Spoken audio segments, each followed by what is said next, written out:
पहलगाम में बेगुनाहों का जो कत्लेआम हुआ है, इसने हमारे ज़मीर को झंझोड़ कर रख दिया है। पूरा हिंदुस्तान एक आवाज़ से इसको कंडम करता है। मजहबी शनाख्त को बुनियाद बनाकर बेगुनाहों का कत्ल किया जाना नाकाबिल माफ़ी जुर्म है और सख्त सज़ा का मुस्तहिक़ है। मैं आज सोगवार ख़ानदानों के गम में बराबर का शरीक हूँ और आइंदा आने वाले जुमे को इस हवाले से जामे मस्जिद से खिताब भी करूँगा कि ये नया भारत है, चुप नहीं रहता, जवाब देता है।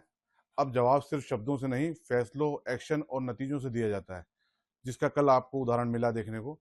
और जिस तरीके से भारत सरकार ने वहाँ के राजनीतिकों को यहाँ के जो वापस रवाना करने के आदेश दिए हैं और जब तमाम वीज़े कैंसिल किए हैं, ये होना भी ज़रूरी था।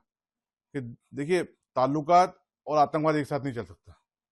पाकिस्तान को अब निर्णय लेना है कि आतंकवाद के साथ देना है या अपने पड़ोसी मुल्क के साथ अच्छे संबंध रखना है। भारत का संदेश कड़ा है, भारत आपकी नापाक हरकतों को बर्दाश्त नहीं करेगा। तो कल जो भारत सरकार ने फैसले लिए हैं, देखिए जब भी फैसले होते हैं डिप्लोमेटिक तरीके से भी मारे, इस तरीके से बहुत सीधी, ये पूरी तरीके से पाकिस्तान की रीढ़ की हड्डी को तोड़ने का फैसला था। वहाँ के जो अकाउंट के बैठे हुए हैं, वहाँ के जो हुक्मरान बैठे हुए हैं, सरकार बैठी हुई है और जो वहाँ की सेना जो बड़े बड़े बोल रही थी कुछ दिन पहले, उनको इसके नतीजे सामने देखने फेस करने पड़ेंगे और उनको इसके असरात भी पता लग जाएंगे। क्योंकि जो जल संधि का जो फैसला होल्ड पे रखा गया है, वो बहुत इंपॉर्टेंट फैसला है। उससे क्योंकि पाकिस्तान की 80% खेती जो है, सिंचाई जो है, वो उस पानी से होती है। वहाँ हाइड्रो पावर जो प्रोजेक्ट चल रहे हैं वो उस पानी पे निर्भर हैं और इससे जल संकट के साथ साथ ऊर्जा संकट भी उत्पन्न होगा, जो पाकिस्तान की इकोनॉमिक लेवल पे पूरी तरीके से रीढ़ की हड्डी को तोड़ेगा और इसका सीधा असर पाकिस्तान की सरकार पे, उनकी सेना को देखने को मिलेगा।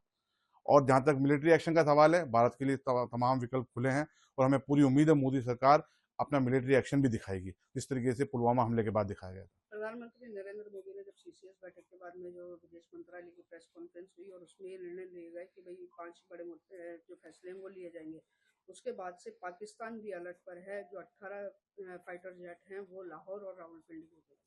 देखिए, पाकिस्तान कितना ही अलर्ट हो जाए, भारत की आज की तारीख में सैन्य शक्ति का मुकाबला कोई नहीं कर सकता।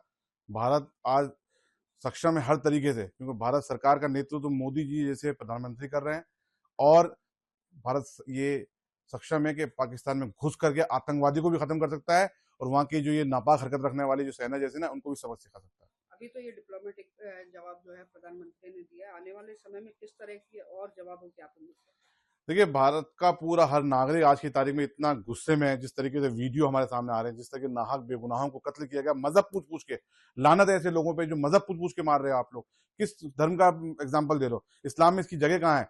तो भारत सरकार से तमाम देशवासियों की आज यही अपील है कि अंदर घुस के मारा जाए, इस आतंकवाद को जड़ से खत्म किया जाए। जितने आतंकवादी कैंप वहां चल रहे हैं और जिन्होंने इनको बैकअप दिया है, उनको भी खत्म किया जाए। पूरा देश आज मोदी जी के साथ, भारत सरकार के साथ खड़ा है, चाहे वो पॉलिटिकल पार्टी हो, चाहे आम नागरिक हो। हम सब भारत के सरकार के साथ खड़े हैं। भारत जो भी फैसला लेगा हम उसका स्वागत करेंगे, लेकिन समय आ गया है कि आतंकवाद को जड़ से खत्म किया जाए। प्रधानमंत्री नरेंद्र मोदी ने कहा है कि जो आतंकवादी हैं उन्हें कड़ा सबक सिखाया जाएगा और एक एक को चुन चुन कर मारा जाएगा। बिल्कुल, मैंने आपको कहा ना, ये नया भारत है।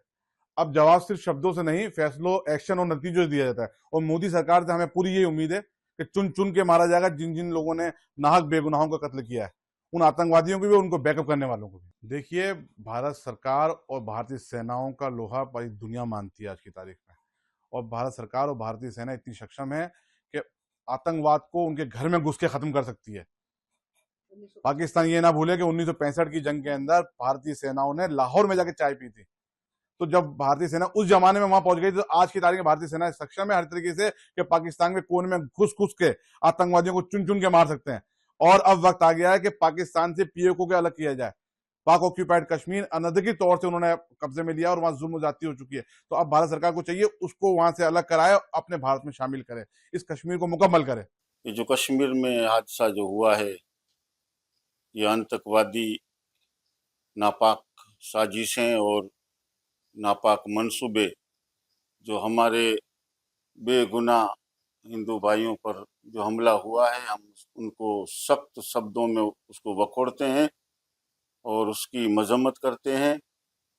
और जो भाईचारा हमारे देश में है वो हमेशा से है और रहेगा, जिसको बिगाड़ने के लिए ये पाकिस्तान की नापाक साजिशें और ये जो है इनके पालतू आतंकवादी जिसकी नापाक साजिशों को हिंदुस्तान में जो है कामयाब कभी नहीं हुए और होने भी नहीं देंगे इंशाअल्लाह।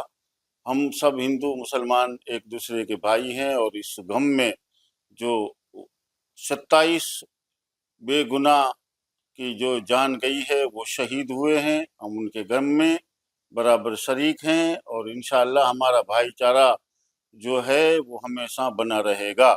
हम इसको सख्त शब्दों से वखोड़ते हैं और इनकी मजम्मत करते हैं और भारत सरकार से कहते हैं कि अब जो है ये सब्र का वक्त नहीं है, अब सब्र का पैमाना छलका जा रहा है, लिहाजा इसका जल्दी से जल्दी कोई उपाय किया जाए और उन जालिमों को उनकी सजा दी जाए।